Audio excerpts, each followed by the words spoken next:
internal. And as we think about usage of that data in AI, those levels are very, very important, and we'll talk more about that. And do you think consumers understand where this is coming from? And how important is it that they do? So I actually think consumers understand where data is coming from. The question is, do they understand how it's used? And I think there was a research from Pew Research about data privacy and how adult Americans understand it. And about 67% of all Americans don't really understand how their data is used. And even worse, 81% of all adult Americans believe it's used by corporates in a way that they feel they're not comfortable using that. And if you take that and about where we're headed with AI, that's a big deal. So fundamentally, we have a massive distrust between consumers and businesses and the usage of that. And we, as we're building technology and getting it out there, we have to think about how do we deal with that? What are consumers' needs to get more transparency, to get more control over the use of that data? And I think we talk a lot about what is possible. How do we get the data streamlined? How do we get the data ingested? How do we get it transformed? How to get the right responses? But we have to equally take into consideration this privacy need of consumers so that they are comfortable with it, because it can become very creepy very quickly. So you clearly understand this aspect of it.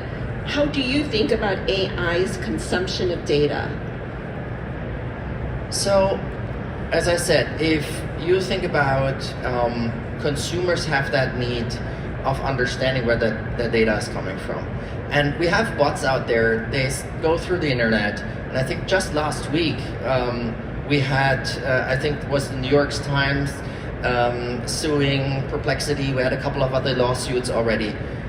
Also last week, about 10,000 artists wrote a public letter about their worry about their art, their work being used to feed data models and AI models to create new content or derive content from it.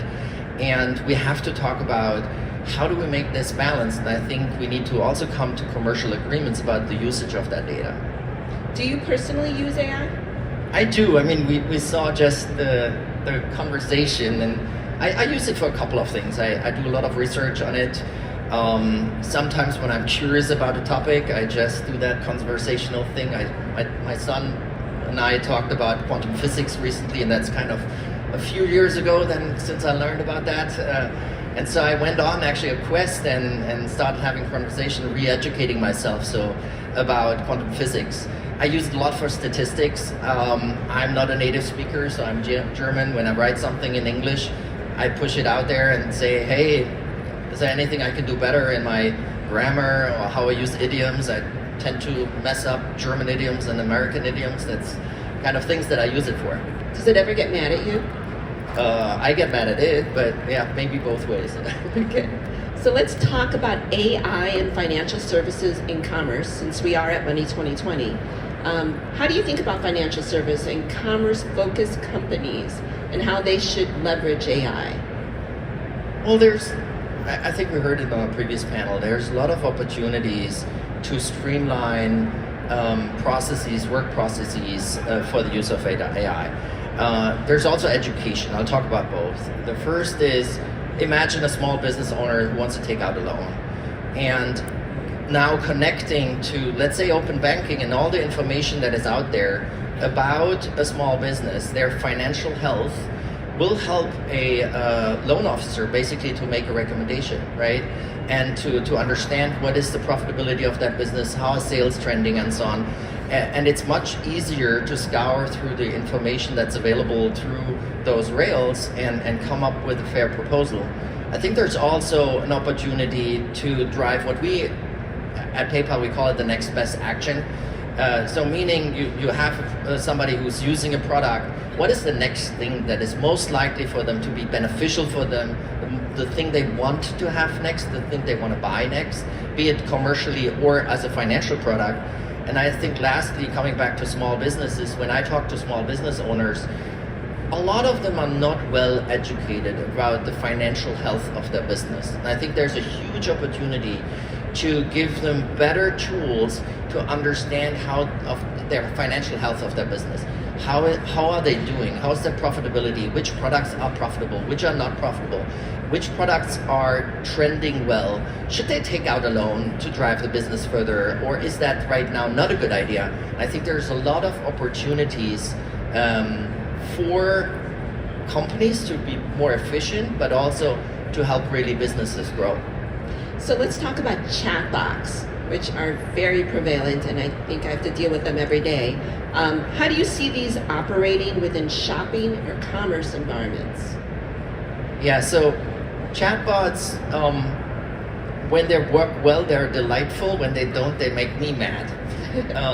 And I had a recent example in our own shop that made me mad. But I give you an example where I think this is headed to, and the previous panel touched upon it, a little bit upon it, but as we have this agent understanding the context and solving simple things really quickly, that is a huge thing. I think we have also an opportunity as we go into multi-agentic environment. I give you an example. We have people who on our platform go through their receipts or go through their payments and then find out my XYZ subscription, it's actually costing me too much money. So what they do on our end, they cancel a billing agreement. That is not great for the business on the other side. And if that happens, let's say you have a Microsoft subscription, you have an Adobe subscription or something like that, what usually happens on their site, they shoot you an email or a message like, hey, get it off, 50% off for a year. Is that the right thing? So we're working actually right now with a lot of those companies to say, okay, if we see an issue with your product or the fee and so on, we can ask questions and then connect the data to their agent, kicking in and coming up with remediation actions. That is really saving business. It's not only saving calls and so on. And I get mad when I get transferred in a call center, and I think these data transfers that we want to have when you talk to an operator and they hand you over to the next department and you have to repeat your whole story again. So where you wish everything is there, I think in the multi-agentic world, we want that data also to carry on, right? Which comes back to trust, because you want this to be passed on to anybody. And then I think there's a lot we can do around commerce experiences as well. Great. So let's talk about AI helping bad actors commit fraud. There's been a lot of publicity about this. How is the industry reacting to bad actors? And do you think it's overblown? Yeah, I think last time we've been on stage we talked about this. It seems to be our favorite topic. So the stat that really shocked me was if you take all cybercrime and fraud together, it's trending to become the third largest economy by GDP in the world. Like, take that. That's like massive. So we have a real problem because the bad guys are ramping up using AI, using machine learning to really attack all kinds of vulnerabilities. So the good guys have to do that too. We've been at PayPal using machine learning, it's an old term, for 15 years plus to combat fraud in a real-time fashion. Now, as cybersecurity becomes a real issue that is attacked by AI, identifying vulnerabilities, the companies have to do that too, from internal code testing, internal hardening, to external penetration testing. So it is a big deal, and finding bad actors on the platform that really will harm your business. So there's two things. There's a cybercrime element to it, and there's the natural business fraud that's happening, where all of us, we need to keep these bad actors off the platform because they harm our good consumers. And what we look at is what we call a good user decline rate and keeping bad actors out. So you got to balance both. And getting this right is really hard because those patterns are not easy to detect. And I think AI is mimicking more and more the natural behavior of people, which really makes it hard. So what can companies do to safeguard consumers? Well, I had this is really hard because I had an example. My wife got a letter with not our current address, but a previous address that we had, and some very detailed information that's probably was leaked in some hack out there about somebody hacking in our video surveillance systems and kind of threatening my wife she should use some Bitcoin and send it there. So it was a PDF that was attached to an email, super personalized. It was the wrong address and it didn't make sense, but like you can easily see my parents, I can see like them being totally shocked and tricked into it. So I think it's a real, I don't have a good answer for you because that's something we all need to deal with, but this hyper personalization also on the fraud side is a big deal. Okay, so let's talk about something that's a little more positive. Personalized shopping experiences. First, can you tell me or define what's a personalized shopping experience? Yeah. I quote a study from McKinsey, I think it's 1 or 2 years old. 71% of consumers expect or want a personalized experience. What they mean by that is when you go shopping, you find and you get what you want and what you need. And as I think about it, the problem is we're on a quest usually. We want something. Sometimes we know exactly what we want. Sometimes we have kind of a vague understanding of what we want. And we're on what I call a quest. And so if I'm at a retailer and I get presented with what I want and need right now, say apparel. So I get man clothes in navy blue, sneakers that I like, right?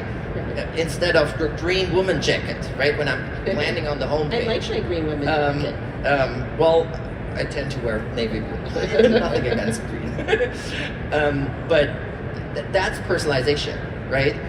If I'm in a different context, I might want and need something else. And this is very hard to get because we need, usually when we look at financial data and combine that with commerce information, the data density and recency is very, very important.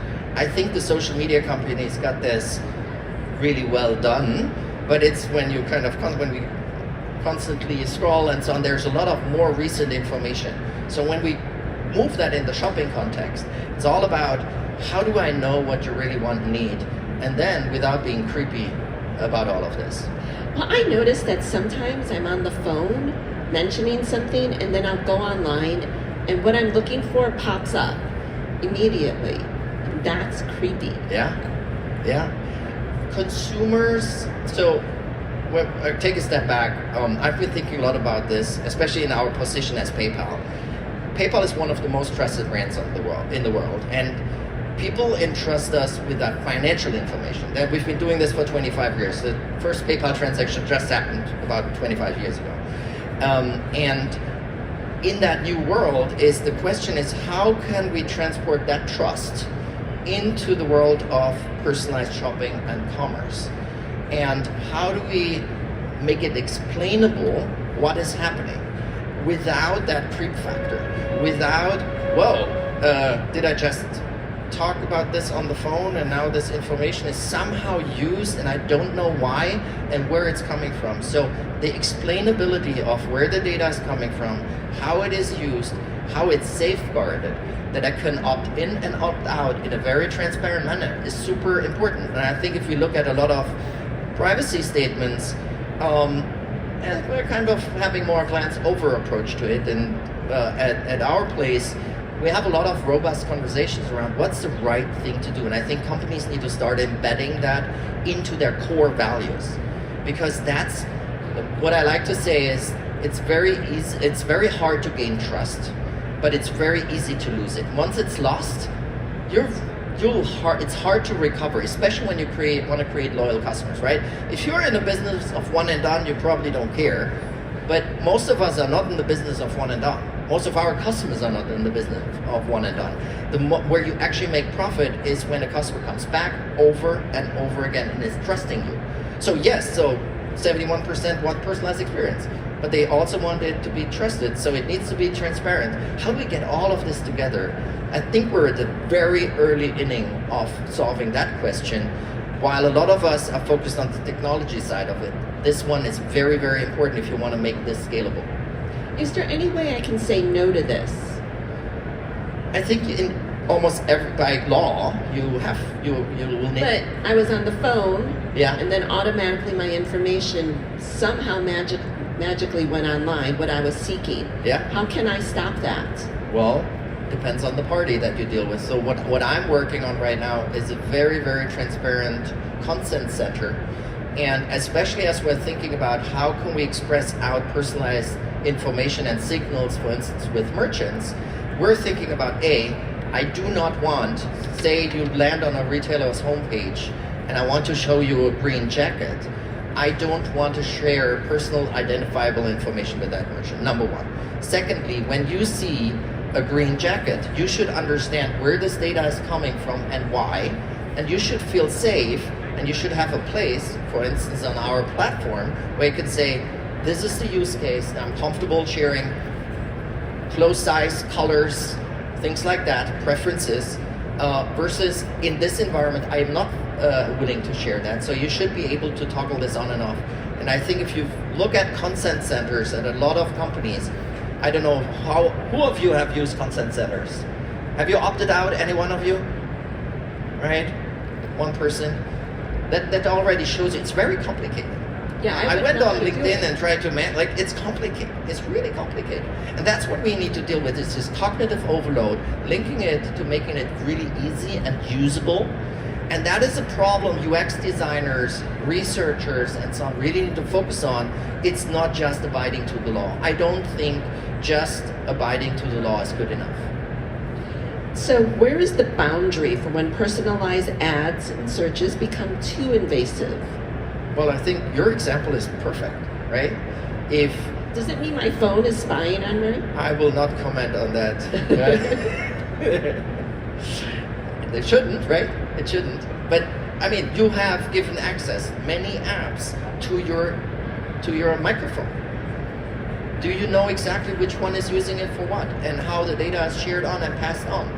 That is, I think, where it is important to have a couple of players in this world that you can entrust with that information. And that's the role that I want us to play as a trusted intermediary for consumers. And I think all of you thinking about which role you want to play in all of this with your partners, with your businesses that you deal with is very, very important. I don't think a lot of people spend time on this.